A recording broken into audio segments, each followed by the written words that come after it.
Hey, what's up? So this week we're going to be doing lots of quests. I held off on a lot of quests in the beginning because they gave combat experience, but now we can do them all. So that is basically the quickest way to get your combat up early game is to do quests. We should be like probably around level 70 before we even start really training combat, just from the quests experience rewards. And a lot of these quests unlock other stuff besides combat experience, so it's really useful to get them done. You're doing two things at once. You're getting combat up and you're unlocking all the things that you're going to want at some point in the game. So first of all, I started with Temple of Ikov. That quest should take around 5 to 15 minutes. It can be really quick, depends kind of on the ice arrow point.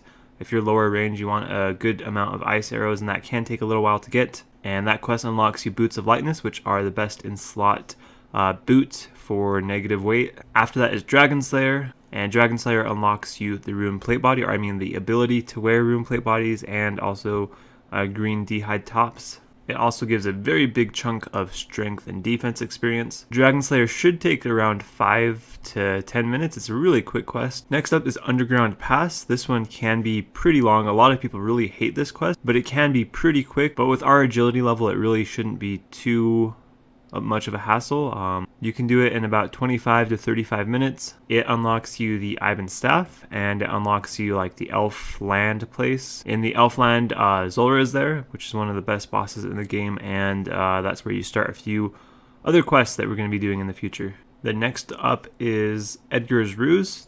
This quest should take around 20 to 25 minutes. It gives us a pretty big Herblore XP reward, and it unlocks the ability to use a Trollheim teleport, which is extremely useful for God Warrior's Dungeon. If you're doing any God Warrior's Dungeons, that's basically need to have. Then next up is Desert Treasure. This should take around 50 minutes to like an hour and 20 minutes, anywhere around there. And it unlocks Ancient Magics, which are like the best magic spellbook for like PKing. And the spellbook can be really useful for training magic and doing Slayer tasks and that kind of stuff as well.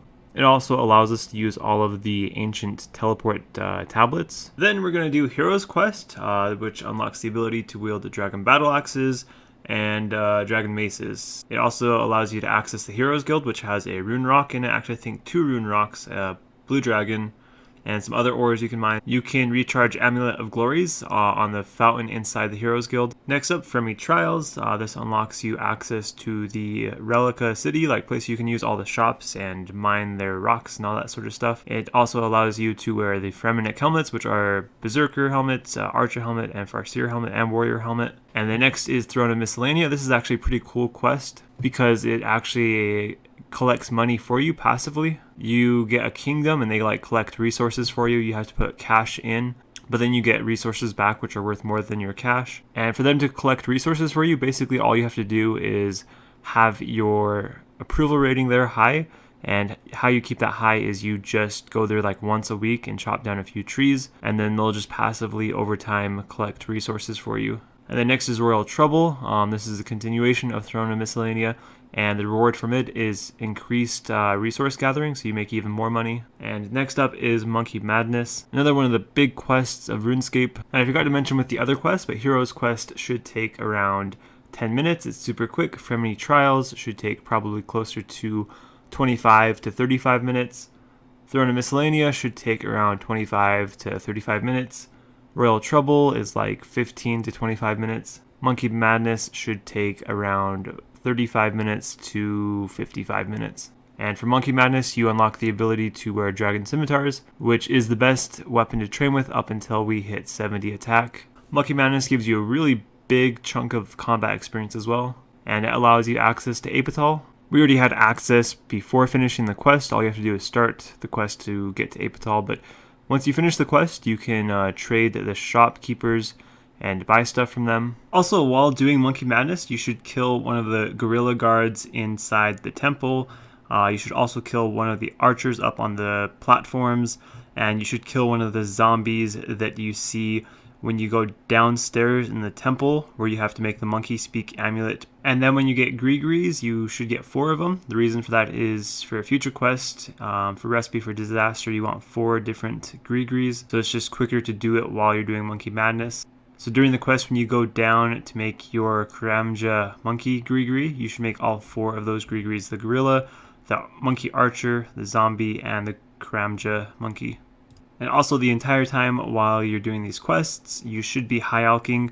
I have black d'hide tops that I've been buying over the past few days. When you finish the quest, you want to go up the ladder and you go speak to Dario, and he'll do training and give you like a big chunk of combat XP. And some more quests again. So up next is Holy Grail.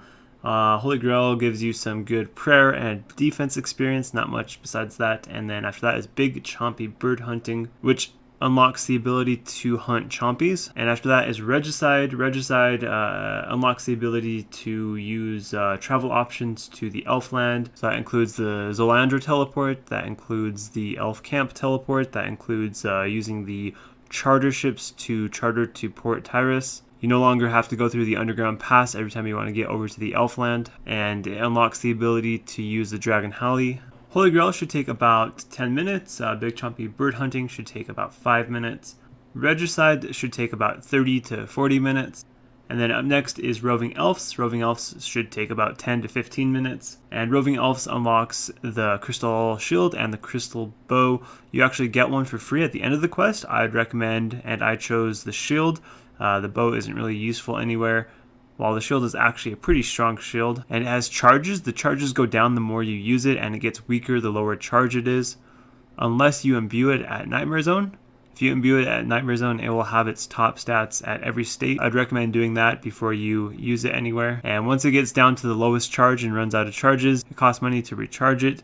The more you recharge it, the lower it costs. The first time you recharge it, it's 750k, I think. And after something like 5 or 6 recharges, it will go down to I think 150k per recharge. The next is Fermi Isles. This will unlock you the ability to use the Nezinot helmet, which is actually one of the best helmets in the game. You also get a pretty good chunk of combat experience. I used my combat experience 1 on attack and then 1 on strength because I was just about to get 50 attack, and 50 attack unlocks a better weapon than 40, which means faster training. And then the strength, the higher your strength, the faster you can train combat. After Fermi Isles, we have Haunted Mine.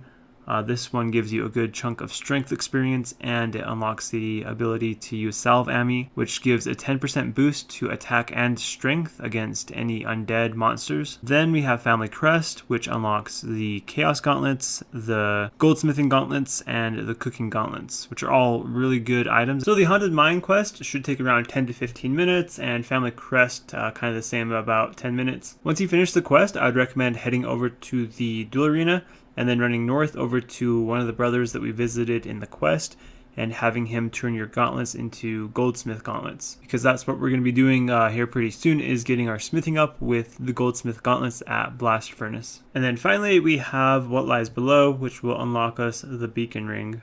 And then finally we're going to do the Curse of the Empty Lord, which is a mini quest that you can do once you start Desert Treasure. And during this mini quest you unlock the ghostly robes. After you've gotten every piece of the ghostly robes, we're gonna head over to the museum in Varrock, and we're gonna get 153 kudos. This is for one of the Varrock hard diary requirements. So we've already done all the cleaning of finds and placing those in their display cases. We also did the quiz, which gave us some kudos.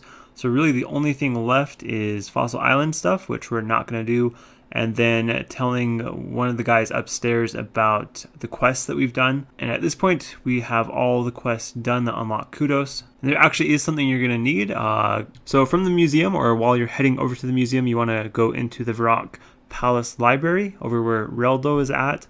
And in that library, there is a bookcase that has the Dagon High history book. So you want to search the bookcases for that book, bring that with you over to the museum, then talk to the guy upstairs about your quests and stuff.